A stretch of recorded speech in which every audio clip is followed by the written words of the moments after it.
आपको ये बताना चाहता हूँ कि ये जो हमने बनाया है, वक्त ऐसा आ गया है कि हमारी तादाद दिन ब दिन घटते जा रही है और एम्प्लॉयड एसोसिएशन जो है उसमें आज अब ना के बराबर हैं और रिटायर्ड लोगों में हम लोग ज़्यादा हैं। तो हमको एहसास हुआ कि हमारी भी कुछ अपनी मांगे रखना चाहिए। इसका मेन मकसद यही है। दूसरा मकसद ये है कि जो नाइंसाफ़ियाँ हो रही हैं हमारे साथ, उसके बारे में अब आवाज़ उठाएं कि हमारे लिए क्या सहूलतें दी जाए। जैसे कि मेरे दोस्त ने अभी जनरल मीटिंग में कहा है कि हमारे साथ बहुत सारी योजनाओं का सहूलत नहीं मिल रही। वो माना कि वो सिर्फ आम ये गवर्नमेंट सर्वेंट्स के लिए है, लेकिन हम रिटायर्ड के लिए भी कुछ होना चाहिए। जैसे कि आर्मी में सहूलतें दी जाती है, 50% उनके लिए है। इसी तरह से हमारे लिए भी कुछ सोचा जाए। हेल्थ स्कीम में बाद वहाँ पे 2 लाख का कुछ बजट था पहले जब मैं गवर्नमेंट सर्वेंट था। Any major operation up to 2 lakhs can be given to any government employ for any major operation. हम ये चाहते हैं भाई हम रिटायर होने के बाद हमारे लिए भी कुछ सहूलतें हो जाए, फिर हमारे बच्चों के लिए सहूलत हो जाए। अब दिन ब दिन हमारा जो ग्राफ जो आहिस्ता से गिर रहा है, उसके लिए कौन रिस्पॉन्सिबल है? क्या हम रिस्पॉन्सिबल हैं, हालात रिस्पॉन्सिबल है, या हम अपनी कमज़ोरी की तरफ से हम सेलेक्ट नहीं हो रहे हैं? इसलिए हम ये चाहते हैं कि कुछ कोचिंग क्लासेस शुरू करें। अब जैसे कि पहला कदम, अब एक साहब कह रहे थे कि क्या एक तमगा देने से क्या होता? तमगा देने के लिए हिम्मत अफजाई होती है बच्चों के लिए। हो सकता है आज ही कायम हुआ है। अभी मैं समझ रहा हूँ अगर मेरी ज़बान में बोले तो बच्चा अभी बाहर भी नहीं आया, अभी बच्चा बाहर भी नहीं आया। अब बच्चा जब बाहर आएगा तो चीखेगा, चिल्लाएगा। तो इसलिए हम ये चाह रहे हैं कि इन नौजवान बच्चों को कि कुछ इनकी हिम्मत अफजाई के लिए 10th में, वो भी हमारे अपने एम्प्लॉयज़, जनरल नहीं रखे हम, हमारी अपनी इतनी बड़ी हैसियत नहीं है। हम अपने एम्प्लॉयज़ में, रिटायर्ड एम्प्लॉय में जिनके बच्चे जो ज़्यादा से ज़्यादा मार्क लें, उनके लिए हम संडे के दिन एक जलसा रख रहे हैं। उसमें उन्हें तहनीतनामा दिया जाएगा।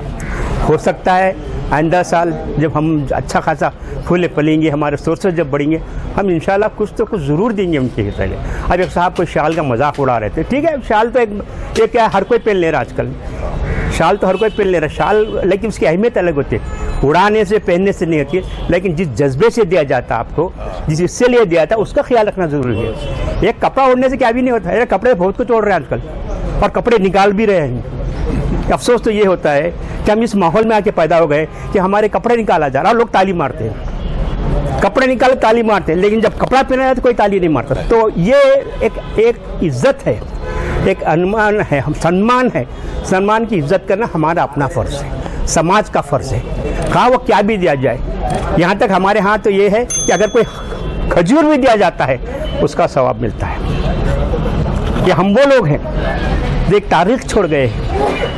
हम इज्जत लेना भी जानते हैं, इज्जत देना भी जानते हैं। इसलिए हमारा मकसद, मेन मकसद ये है कि आप लोग भी दुआ कीजिए, उम्मीद रखिए कि हम अच्छी से अच्छी अंदाज में हम रिटायर्ड एम्प्लॉयज़ एसोसिएशन, माइनॉरिटीज़, लफ्ज़ मुस्लिम नहीं है, प्लीज़ खुदा के वास्ते जहन में ये मत बिठाइए कि सिर्फ मुसलमानों के लिए नहीं।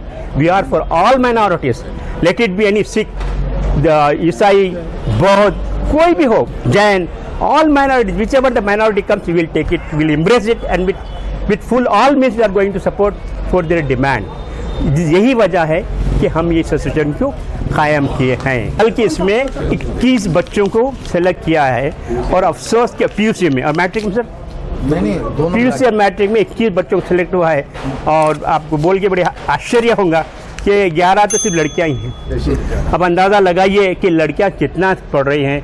और हमारे बच्चों का हाल ये है कि 3 बजे तक से फुर्सत नहीं रहती। यही वजह है कि we are failing very badly. अब जो है, जब मेहनत है, मेहनत जो कत उसको फल मिलता है। तो 21 बच्चों को इतवार के दिन हम सम्मान करेंगे। ये हमने अभी फल रहे हैं, मैं बोला ना, बच्चा भी बाहर से नहीं निकला माँ के पेट से।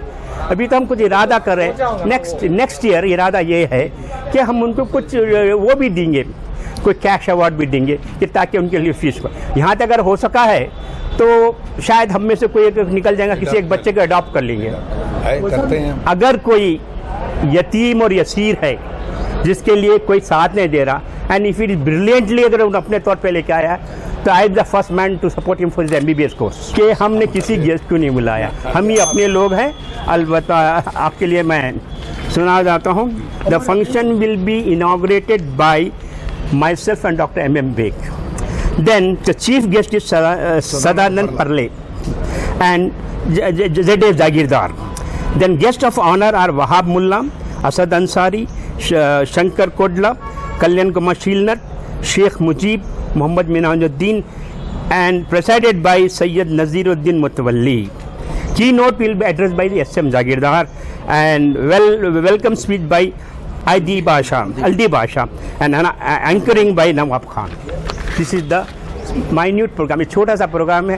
अल्लाह करे आप लोग आए तो हम हमारी हिम्मत अफजाई होगी अच्छा और रौनक बढ़ेगा। रिटायर्ड गवर्नमेंट माइनॉरिटी एसोसिएशन का एक प्रेस कॉन्फ्रेंस हुआ है और उसके बाद उसके प्रेस कॉन्फ्रेंस और उसके मकासद क्या हैं, और 11 तारीख को ऐवान उर्दू हॉल मेन रोड 11 बजे एक जलसा जिसमें है ना मैट्रिक और पीयूसी में माइनॉरिटी स्टूडेंट्स जो 90% से ज़्यादा लाए हैं उनको तहनीत पेश की जा रही है, उनकी है ना हिम्मत अफजाई के लिए। और इस सिलसिले में अभी डॉक्टर असलम सईद साहब बहुत ही डिटेल से आपके सामने रखे हैं।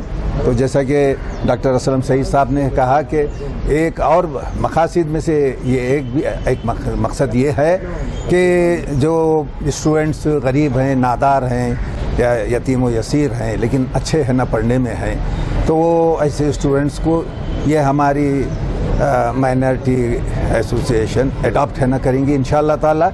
और आपके माध्यम से मैं ऐसे कोई NGOs हैं या आप खुद भी ऐसी नज़र में है तो आप है ना रिकमेंड कर सकते हैं, हम वेरीफाई करके इंशाअल्लाह ताला लेंगे।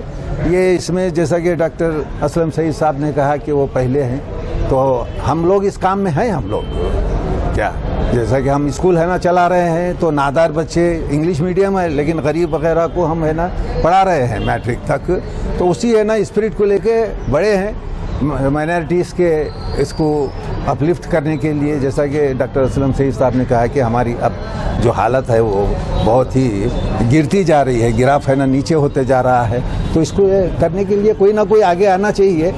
तो अब ये हमारे नज़ीर साहब हैं, नवाब साहब हैं, अब्दुल कदीर साहब हैं, पहले से ही है ना इस है ना लाइन में हैं, वो इसको एक नई शक्ल है ना दिए हैं। आप लोगों का भी है ना सपोर्ट हो। 11 तारीख को आपसे है ना निवेदन है, दरख्वास्त है कि आकर उस प्रोग्राम को ज़्यादा से ज़्यादा उजागर करें, क्योंकि जब तक पब्लिसिटी नहीं होती उसके जो अहमियत है लोगों को समझ में नहीं आता।